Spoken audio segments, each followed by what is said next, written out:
dejamos a Marga en este momento, o sea, empezamos con Marga en este momento, ella es Marga Gelabert Caldentey, ya es difícil para mí este apellido, creo que lo he dicho bien.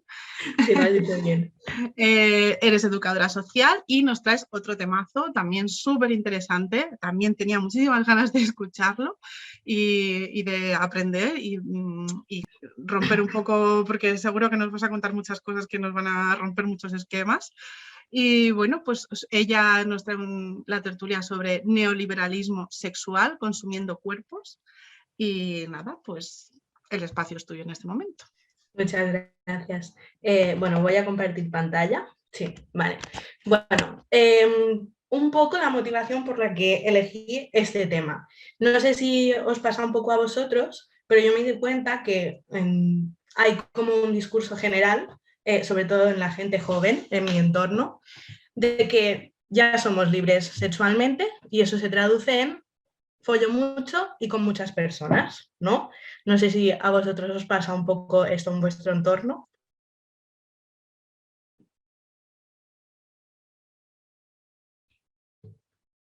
Bueno, voy a suponer que sí, si nadie dice que no.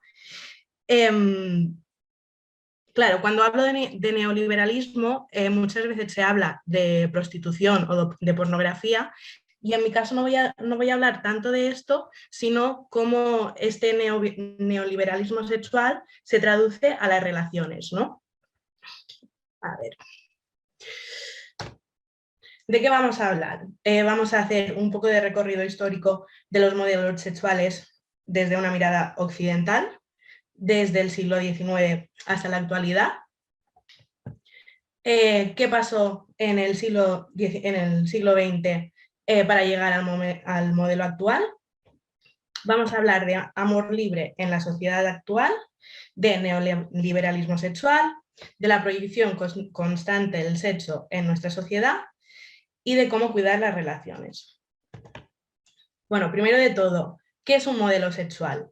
Un modelo sexual es cómo se construye socialmente la sexualidad de forma general, es decir, cuáles son esos patrones y esos guiones de comportamiento en torno a la sexualidad de las personas. Josep Vicent Marqués, en el año 79, hace un estudio donde recoge 3 modelos sociosexuales de manera cronológica, ¿no? El primer modelo es el clerical represivo. ¿Qué pasa en el siglo XIX? Primero tenemos que tener en cuenta el peso de la Iglesia. Las personas, para tener relaciones sexuales, tenía que ser exclusivamente dentro del matrimonio. El discurso general del sexo era que no se hablaba de sexo, y si se hablaba de sexo era para prevenir o para penalizar.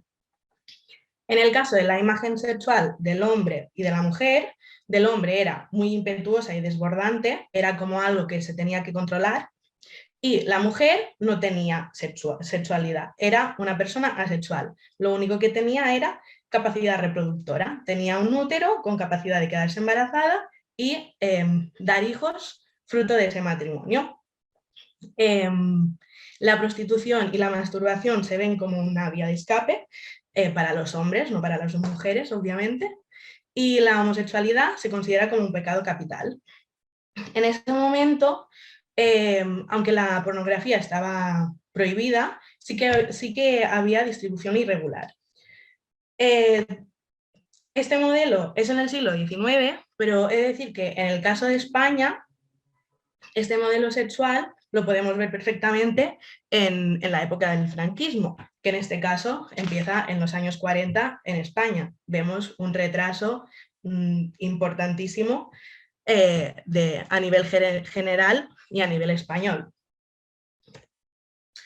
El segundo modelo, que podemos situar a finales del siglo XIX y a inicios del siglo XX, nos encontramos con el modelo burgués tradicional, donde hay una doble moral. Es decir, el sexo es bueno, pero depende de quién. Es bueno para los hombres burgueses y malo para las mujeres y los obreros. No se habla de sexo, pero sí entre varones burgueses, que son los que para ellos sí es bueno el sexo, ¿no? En caso de la imagen sexual del hombre y la mujer, la imagen sexual del hombre es la que entendemos como el donjuanismo, ¿no? Ese hombre cazador que tiene que conquistar a su presa, a las mujeres. Y en el caso de la mujer, tenemos como una dualidad, ¿no? Está la esposa y la puta. En el caso de la esposa, es esa mujer que tiene una imagen inocente, decente, asexuada, y la puta, que sería la viciosa, y obviamente la que tiene el respeto para después un hombre casarse con ella, será la que tiene esa imagen inocente y decente. Y en el caso de la prostitución, esa imagen del hombre como cazador es una manera un poco de justificar el consumo de prostitución.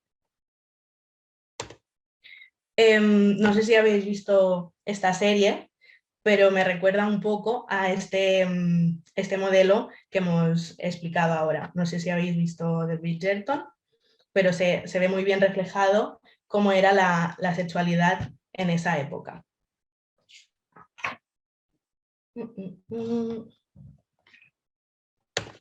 Vale, y el modelo sexual capitalista permisivo, perdón, que se da a mediados del siglo XX, que podemos entender como los años de la revolución sexual. En este momento, el sexo empieza a tener importancia para la pareja y puede darse antes del matrimonio, ya que es un indicativo de que la pareja funcionará. La imagen sexual del hombre como conocedor de la técnica para el placer de la mujer, y en este momento la mujer ya es una portadora de sexualidad, pero no como sujeto, sino como objeto. Es decir, el hombre será quien lleve a la mujer a obtener ese placer. En estos años también la pornografía y la prostitución se ven como un negocio y entra en juego el capitalismo, ¿no? Ahora bien, ¿qué cosas pasan en ese momento en la sociedad para que pasemos del modelo anterior, el burgués tradicional, al modelo capitalista permisivo, ¿no? Primero de todo, empieza la segunda ola del feminismo y tenemos 4 obras importantes: El segundo sexo, de Simone de Beauvoir; El sexo de la mujer soltera, de Helen Gurley; La mística femenina, de Betty Friedan; y La política sexual, de Kate Millett. Esta segunda ola del feminismo se caracteriza por la emancipación de la mujer, ¿no? Se empieza a hablar de anticoncepción, de divorcio y del amor libre. También en esta época surgen las 2 guerras mundiales y en Estados Unidos pasa que en muchos hogares los hombres se van a la guerra y las mujeres tienen que hacerse cargo de la familia y también empiezan a entrar en el mercado laboral. Después, son unos años de mucha divulgación científica sexológica, con grandes obras de referencia. Tenemos El comportamiento sexual en el hombre, de Alfred Kinsey, y unos años más tarde el mismo autor saca El comportamiento sexual en la mujer. Después, La respuesta sexual humana, de un estudio de Masters y Johnson, y el informe Hitte sobre la sexualidad femenina, de Cher Hitte. Después, en los años 60 y 70, tenemos la contracultura hippie, donde se empieza a hablar de el amor libre como un rechazo de la sexualidad tradicional, se empieza a aceptar mucho la diversidad sexual. Es un contexto que favorece mucho la liberación del colectivo LGTB. Y en los años 80 tenemos la pandemia del VIH, donde también es un momento que se ve la falta de educación sexual que en esos años no había. Y después, ingrediente clave para entender todo esto, el capitalismo. En el capitalismo vemos que el sexo se convierte en un producto. Y esa etapa de tecnificación también es gracias a eso. En estos años se hacen muchísimos libros, muchísimos manuales que sirven para enseñar a los hombres a cómo dar placer a la mujer, ¿no? Y es el momento de la calidad frente a la calidad. También en los años 70 es interesante saber que es la etapa de la normalización de la pornografía. Y llegamos al momento actual.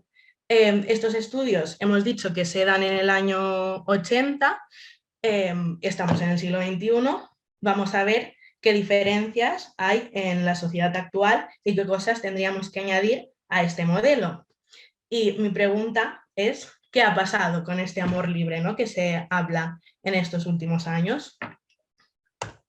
Primero de todo, ¿qué características tiene la sociedad actual del siglo XXI? Es una sociedad cambiante y de forma muy rápida, hay un cambio constante. Es la era de la información y la comunicación. Tenemos a nuestro alcance muchísima información y con la que es muy difícil también saber qué información es válida y qué no. Es la época de la digitalización, también de la digitalización de las relaciones. Instagram, otras redes sociales, apps para ligar. Tenemos una sociedad globalizada y consumista individual, que es un poco en las características del neoliberalismo sexual. Todas estas características las vemos reflejadas en el modelo sexual actual y aparte de esto, el sexo es proyectado constantemente en nuestra sociedad. Después veremos cómo. Bueno, ¿qué entendemos por neoliberalismo sexual?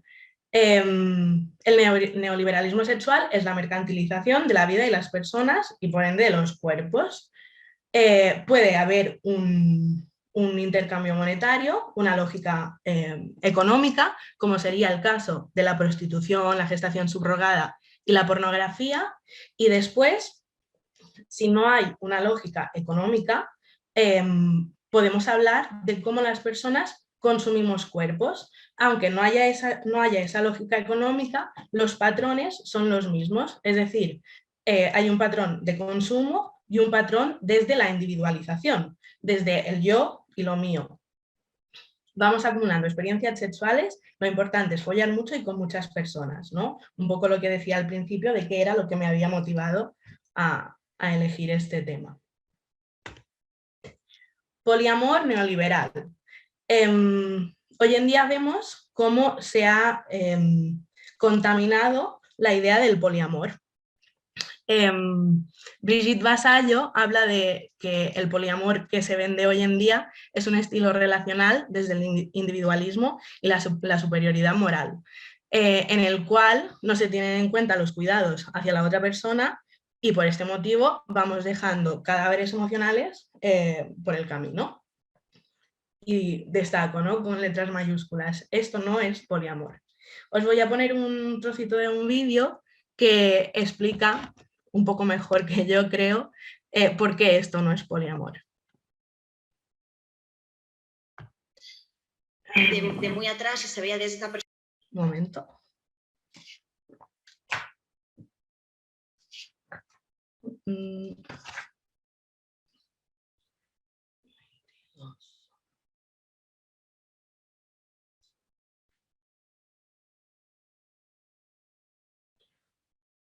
$22.40.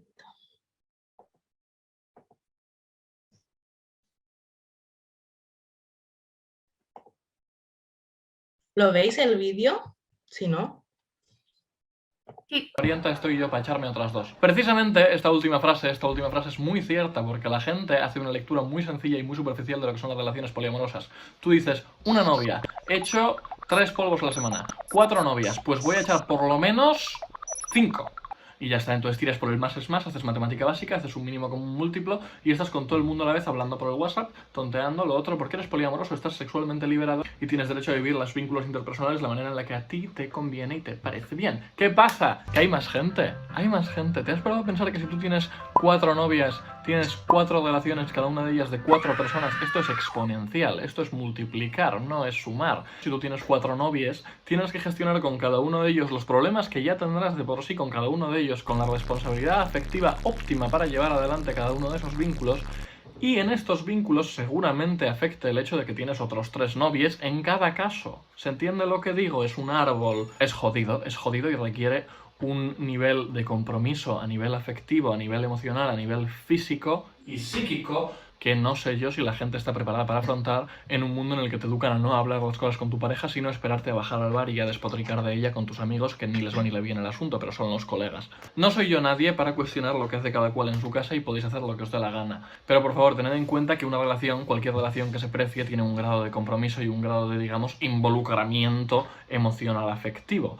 Tú no puedes pensar, tengo 4 novias, así que si uno me deja, me la suda porque tengo otros 3. Que no se queje mucho, que tengo otros 3, que me vale verga esta persona. No, así no hacemos las cosas. Así no hacemos. Bueno.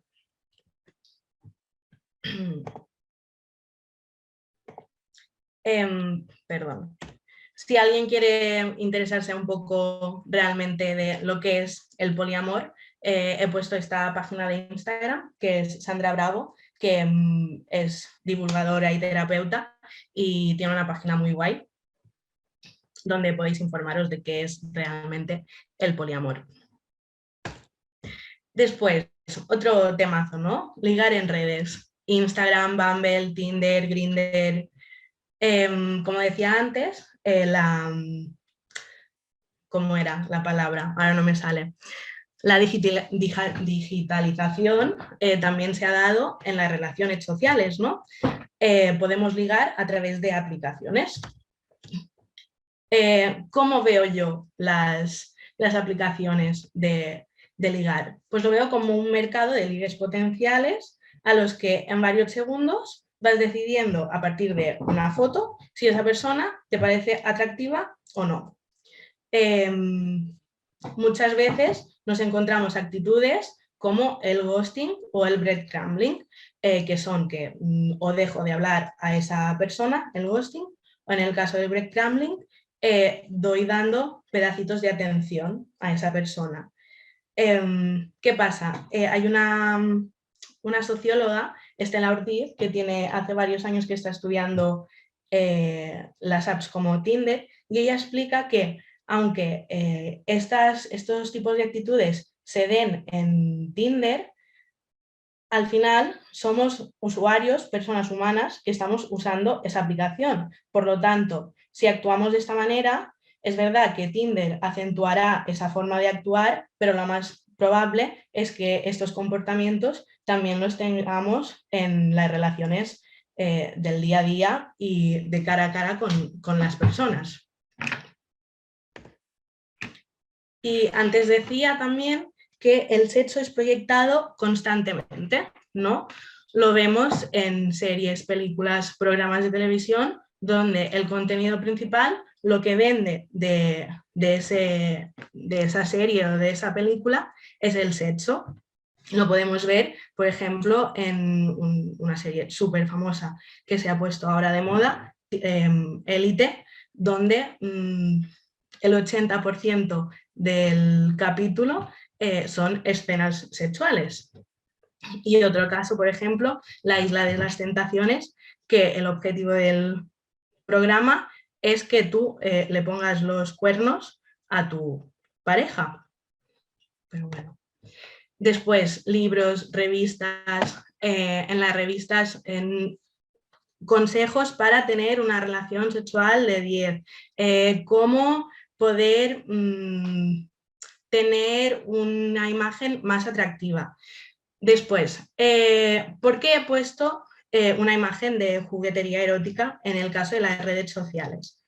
Creo que a través de Instagram la juguetería erótica ha encontrado un mercado súper potente donde vender juguetes eróticos. Tú entras en Instagram y aparte de todas estas páginas tipo Plátano Melón, Diversual, donde son específicas de juguetería erótica, después te encuentras a todos los influencers que también te están vendiendo todos los últimos vibradores, succionadores, todo.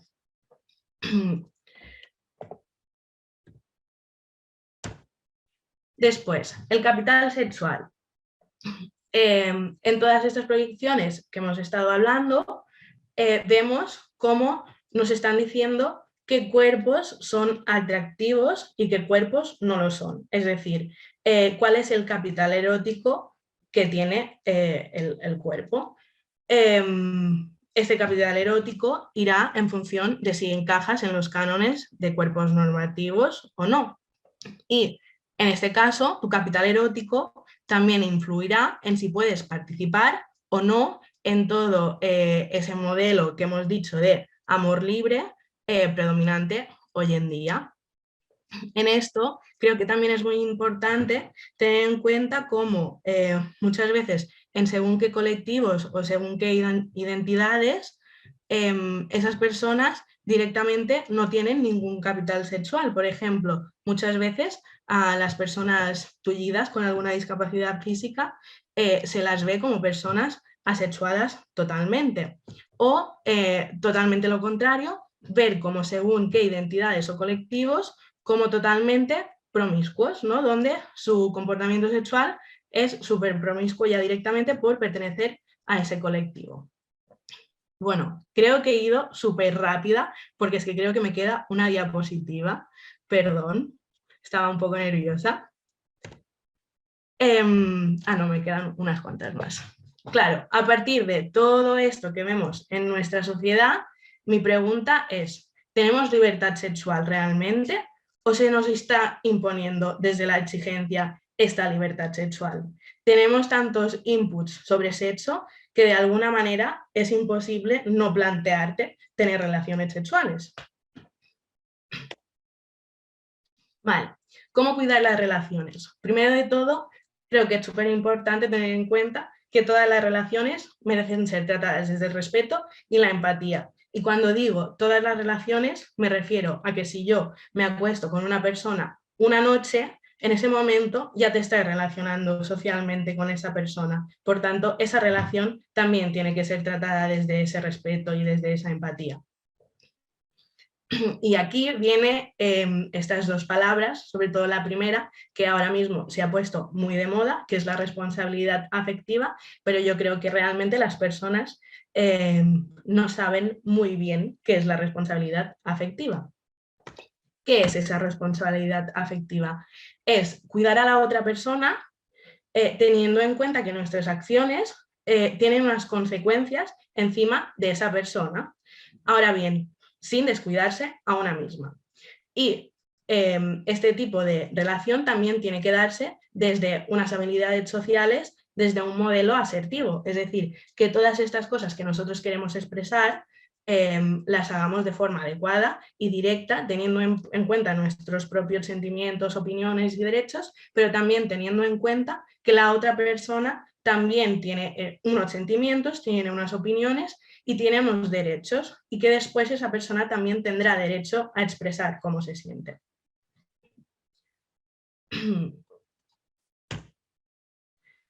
Vale, Gastón de Meserville tiene, bueno, es un estudio muy guay que habla sobre cómo tener una sexualidad plena, ¿no?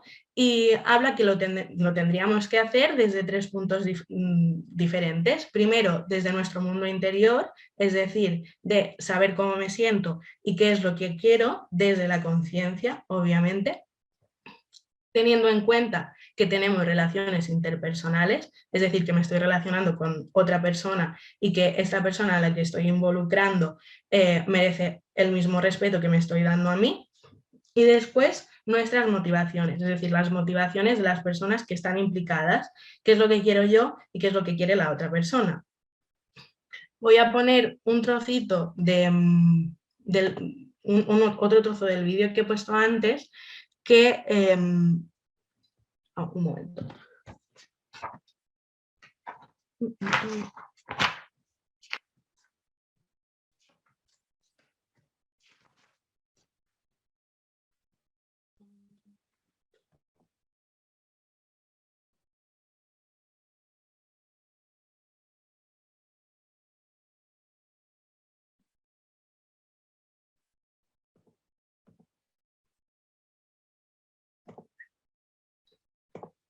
a toda mi vida, a todo lo que me queda de vida, ¿no? Claro, o sea que, bueno, ¿se puede ser, tú crees, por ejemplo, Maffer, sin saber filosofía, poliamoroso? Es que es justo el punto que quería, que además creo que es el punto que puedo aportar yo, que, o sea, sí que entiendo el poliamor como una alternativa a lo que hemos entendido como amor tradicional, monógamo, Claro, de dos personas, pero vosotros lo estáis enfocando pues de una perspectiva a lo mejor de una conciencia, de saber, digamos, cómo gestionar eso, pues obviamente gracias a lo que sabéis, lo que habéis leído, un montón de cosas así, pero la realidad es que pues la mayor parte de las personas no hemos llegado a entender tanto eso, ni siquiera a lo mejor nos lo hemos planteado, y la manera en la que muchos nos lo hemos planteado o se lo han planteado es una manera errónea de concebir eso, porque tú justo estás hablando de algo de compromiso, de comunicación, de entenderse tal, pero como lo entendemos es como me lío con todo lo que puedo y me masturbo con el cuerpo de 3 personas en una noche. Claro, pero aquí también viene una cosa interesante que a lo mejor María nos puede ayudar.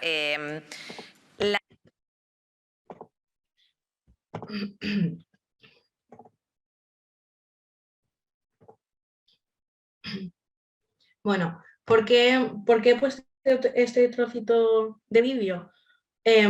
Porque creo que de aquí realmente viene el problema de cómo hemos manipulado o contaminado de alguna forma el amor libre, ¿no? Creo que tenemos tanta información, pero que esa información no sabemos muy bien cómo escoger cuál es la correcta, y aparte que no tenemos una educación sexual así como debería ser, ¿no? Y también incluyendo las relaciones afectivas, ya sean de un lío de una noche o una relación de pareja. Vale, lo que decía, a tener en cuenta, ¿cómo conseguir esto que de alguna manera estoy criticando? Pues a través de la educación emocional y sexual. También teniendo en cuenta la conciencia corporal, en el sentido de qué es lo que estoy deseando en cada momento. ¿Esta persona realmente me atrae o lo estoy haciendo? Por ejemplo, en Tinder muchas veces las personas, cuando explican por qué usan la aplicación, explican que lo están haciendo desde el aburrimiento o desde hoy me siento mal, tengo un día un poco malo, pues necesito que alguien me diga lo guapa que soy, ¿no? Al final, si nosotros nos relacionamos desde ese inicio, desde esa perspectiva, no estamos teniendo una relación empática, igualitaria con la otra persona. Después, no hemos hablado de que todos estos modelos sexuales al final se dan en una sociedad que es heteropatriarcal, donde se van viendo todos los roles de género que también se van imponiendo con todas estas cosas que hemos dicho, que todas las series, las películas, los libros, y eso. Y ya está. Bueno, quería decir otra cosa. Me ha costado mucho, porque cuando se habla de neoliberalismo sexual, como que se enfoca mucho desde una lógica económica, ¿no? Desde entenderlo desde la prostitución o la pornografía. Y claro, al final tampoco era lo que yo quería plasmar en esta tertulia. Y me ha costado mucho encontrar información y cómo ordenar todo lo que he ido encontrando, ¿no? Para de que de alguna manera tuviera sentido y como que tuviera un hilo conductor claro. No sé si se ha entendido muy bien, espero que sí.